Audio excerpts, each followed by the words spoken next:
Iyakin na ako nung bata ako. Yung batang version ni Ralph ay iyakin. Kaya akong madalas pinagtritripan sa school.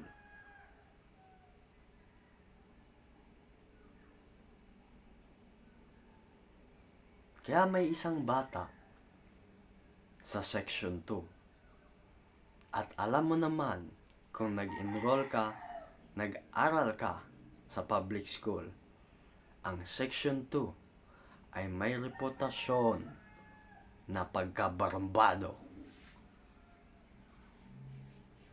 Kaya fast forward, eventually, naging magtropa kami. Pero sa tropahan na to, sa relationship na to, ako yung binubully. Kaya from the start, may problema na talaga sa tropahan na to. Imagine mo,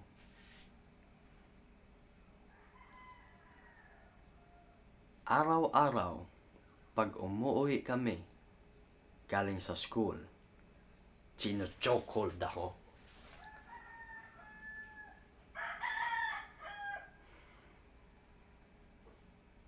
Nagpatuloy to ng mga ilang buwan hanggat sa isang araw, dito sa araw na to, naisip kong pumalag. So, pauwi kami nito ng galing sa school, syempre.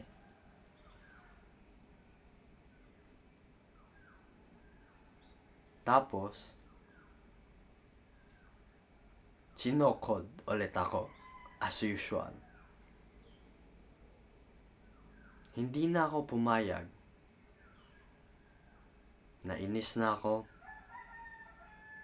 Kaya, pumalag na ako. Hanggang sa umabot sa bitawan ng suntok.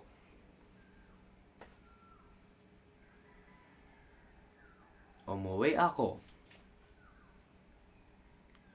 Luhaan. Walang laban eh. Walang bitaw.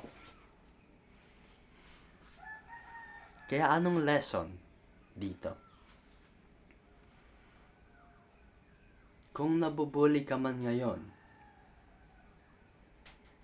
ang pinaka-effective na solusyon sa problema mo is pag-train ng martial arts. Hindi lang sa para ma-prevent ang pagbubuli sa'yo. Pag nag-train ka ng martial arts, ito na ang magiging foundation ng confidence mo. Kasi alam mo naman yung feeling na pag may nakita kang mas malaki sa'yo, or even worse, kasing level mo lang sa katawan, sa physique, sa confidence, pero hindi mo sure kung mag-away kayo, hindi mo sure na mananalo ka. So, pag nag-train ka ng martial arts, hindi lang confidence sa sarili mo ang mag-i-improve. Mag-i-improve din ang pagtrato sa'yo ng ibang tao. Kaya kung nabubuli ka ngayon, kung may opportunity kang mag-aral ng martial arts, kunin mo na. Kasi importante ito sa self-esteem mo.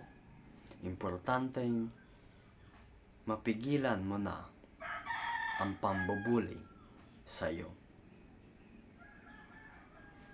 Peace.